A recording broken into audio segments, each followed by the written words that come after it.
السلام علیکم ورحمۃ اللہ وبرکاتہ۔ خیر مقدم ہے آپ کا فدا نامے میں۔ دوستو، آج کے اس ویڈیو میں ہم والد تاج الشریعہ حضور مفسر اعظم ہند علامہ جیلانی میاں علیہ رحمۃ رضوان کا ذکر خیر کر رہے ہیں۔ اس امید کے ساتھ آپ کو ویڈیو پسند آنے کی صورت میں لائک اور شیئر ضرور کریں اور ہمارے چینل کو سبسکرائب کریں۔ حضور مفسر اعظم ہند ایک بہت ہی عظیم اور بابرکت شخصیت تھے جو حقیقتاً زبان رضا تھے، جو اعلیٰ حضرت امام احمد رضا خان فاضل بریلوی علیہ رحمۃ رضوان کے علم و فضل اور زہد و تقوی کے وارث و امین تھے۔ ان کی نیکی، ان کے صبر، شکر گزاری اور بےلوث دینی خدمات کا ثمرہ ہے کہ آپ کے اولاد خوش و خرم اور شاد و آباد، حقیقی معنی میں مبلغ اسلام، داعی دین، عالم بعمل، اعلیٰ حضرت کے سچے وارث بن کر جہاں بھر میں چمکے اور چمک رہے ہیں۔ حضور مفسر اعظم ہند علامہ جیلانی علیہ رحمۃ رضوان کی ولادت، حضور حجت الاسلام علیہ رحمۃ رضوان کے گھر آپ کی ولادت ہوئی۔ آپ کی ولادت کے بعد آپ کو اعلیٰ حضرت امام احمد رضا خان فاضل بریلوی علیہ رحمۃ رضوان نے تھوڑا سا کھجور چبا کر آپ کے منہ میں ڈلوایا۔ آپ کی ولادت کی خبر سن کر اعلیٰ حضرت علیہ رحمۃ رضوان کے بھائی استاد زمن حسن رضا خان علیہ رحمۃ رضوان نے فی البدی ایک مصرع ارشاد فرمایا: علم و عمر اقبال و طالع دے خدا، خدا کی شان یہی مصرع تاریخ ولادت بن گیا۔ حضور مفسر اعظم ہند علیہ رحمۃ رضوان کا اسم گرامی محمد رکھا گیا اور یہ اسم مبارک خود سرکار اعلیٰ حضرت علیہ رحمۃ رضوان نے رکھا۔ آپ کے والد ماجد حجت الاسلام علیہ رحمۃ رضوان نے دین حنیف کی طرف نسبت کرتے ہوئے آپ کا نام ابراہیم رضا تجویز کیا اور جد محترم سرکار اعلیٰ حضرت علیہ رحمۃ رضوان نے پکارنے کے لیے آپ کو جیلانی میاں منتخب کیا۔ سرکار اعلیٰ حضرت امام احمد رضا خان فاضل بریلوی علیہ رحمۃ رضوان نے خود آپ کے عقیقے کا انتظام فرمایا، جس میں جملہ عزیز و قریب اور جامعہ رضویہ منظر اسلام کے تمام اساتذہ و طلباء شریک محفل ہوئے۔ جب حضور مفسر اعظم ہند علیہ رحمۃ رضوان کی عمر 4 سال 4 ماہ 4 دن کی تھی تو آپ کو بروز چہارشنبہ سرکار اعلیٰ حضرت علیہ رحمۃ رضوان نے علماء و صلحاء، اعزاء و اقرباء اور شہر کے معززین کی موجودگی میں بسم اللہ خوانی کی رسم ادا فرمائی۔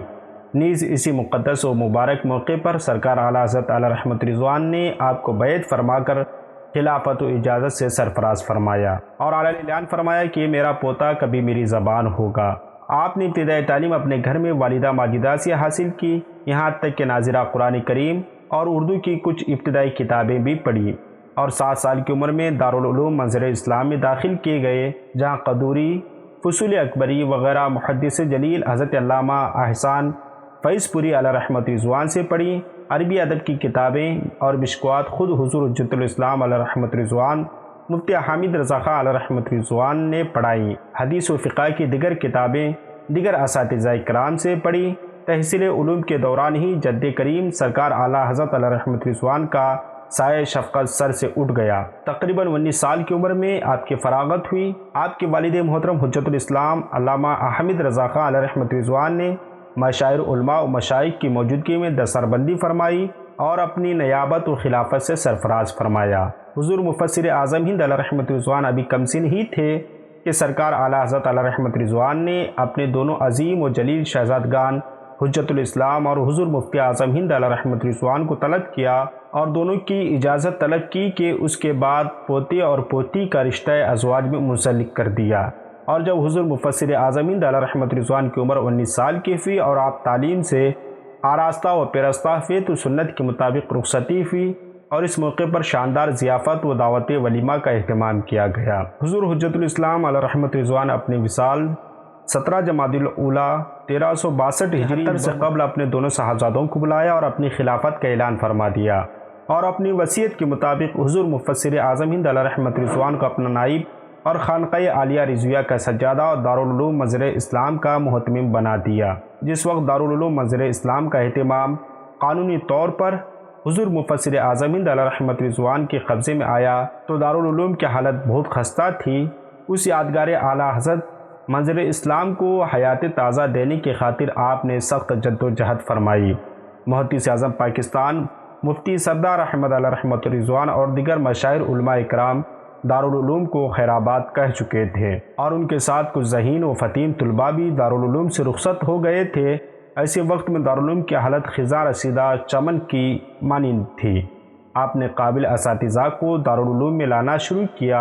اپنے استاذ گرامی محدث جلیل احسان علی اور نامور مفتی حضرت علامہ سید افضل حسین صاحب و مفتی محمد احمد جہانگیری صاحب کو دارالعلوم میں خاص منصب پر فائز فرما دیا اور دیگر ماہر اور قابل اساتذہ کرام کا تقرر فرمایا، جو اپنے آپ میں درس و تدریس میں لگ گئے اور شروع ہی میں دارالعلوم کی آمدنی نہ کے برابر تھی۔ لہٰذا کئی بار ایسا موقع آیا کہ آپ نے مدرسین اور دیگر کام کرنے والوں کی تنخواہ کی ادائیگی کے لیے گھر کے زیورات بیچ دیے۔ آپ کی علمیت، آپ کی خطابت، خاندانی وجاہت، تقویٰ نیز تعویذات وغیرہ کے اثر نے مسلمانان ہند کو، مسلمانان اہل سنت کو بہت ہی زیادہ متاثر کرنا شروع کر دیا اور لوگ دارالعلوم کی طرف خصوصی توجہ دینے لگے، اور جلد ہی دارالعلوم ہند و پاک کا ایک عظیم ادارہ بن کر مرکز اہل سنت تسلیم کیا جانے لگا۔ آپ دارالعلوم کے کلرکوں سے سختی کے ساتھ حساب کرتے، حساب درست ہونے پر بہت خوش ہوتے اور انہیں مٹھائیاں کھلاتے تھے، اور آپ نے دارالعلوم کی مالی حالت مضبوط کرنے کے خاطر محسنین حضرات مقرر کیے جو دارالعلوم کو مالی امداد فراہم کرتے اور شہر در شہر مسلک اہل سنت و جماعت کی مسلک کے حق کی اشاعت و تبلیغ فرماتے۔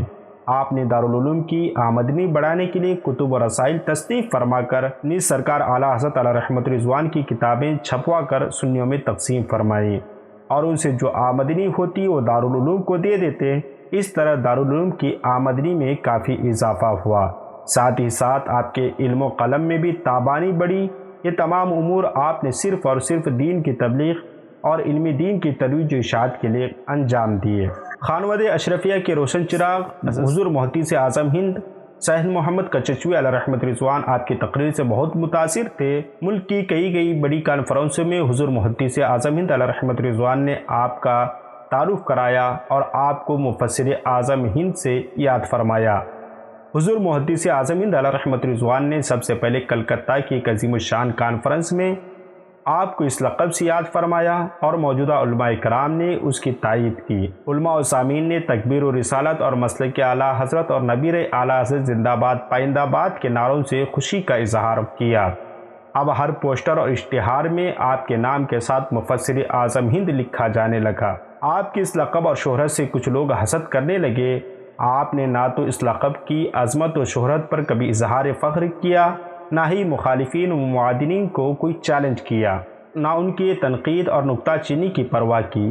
پوسٹر و اشتہار میں چھپنے کے بعد عوام اور خواص طلباء ہر کسی نے آپ کو جیلانی میاں یا علامہ ابراہیم رضا یا بریلی والے مولانا صاحب کے بجائے مفسر اعظم ہند ہی کہنا شروع کر دیا۔ آپ کی تفسیر کا ماخذ عموماً روح البیان، نسیم الریاض، شفا قاضی ایاز اور خزان العرفان ہوتے۔ احادیث مصطفیٰ صلی اللہ علیہ وسلم کے نکات شارح مسلم شریف، امام نووی اور شیخ عبدالحق محدث دہلوی کی مدارج النبوہ عشرۃ اللمعات کے اقوال کی روشنی میں بیان فرماتے۔ حضور مفسر اعظم ہند علیہ رحمت رضوان اپنی تقریر میں قرآن مجید کی تفسیر والہانہ انداز میں بیان فرماتے اور خطبے کے بعد 10-20 آیات قرآنی تلاوت کر کے کنز ایمان سے ان کے ترجمے پیش کرتے اور دیگر مترجمین کے ترجموں کا موازنہ کرتے اور ترجمہ کنز ایمان کے نکات بیان فرماتے اور احادیث نبویہ سے ان کی توثیق بیان کرتے۔ وہابیہ دیابنا کے رد میں جد کریم سرکار اعلیٰ حضرت علیہ رحمت رضوان کی مختلف تصانیف نیز دیگر محققین کی کتابوں کا حوالہ بناتے۔ آپ 2-3 گھنٹے روانی کے ساتھ بولا کرتے اور پورے مجموعے کو اپنے خطاب سے مست و نہال فرما دیتے۔ آپ کے جلسے میں آپ کے ہم عصر علماء و ممتاز خطبہ بھی شریک ہوتے۔ ہر کوئی آپ کے خطابت کے جمال و کمال سے مست ہو جایا کرتا تھا۔ کلکتہ، کانپور، مظفر پور، شیوہر وغیرہ میں مہینوں آپ کے تقریری و تبلیغی پروگرام چلتے۔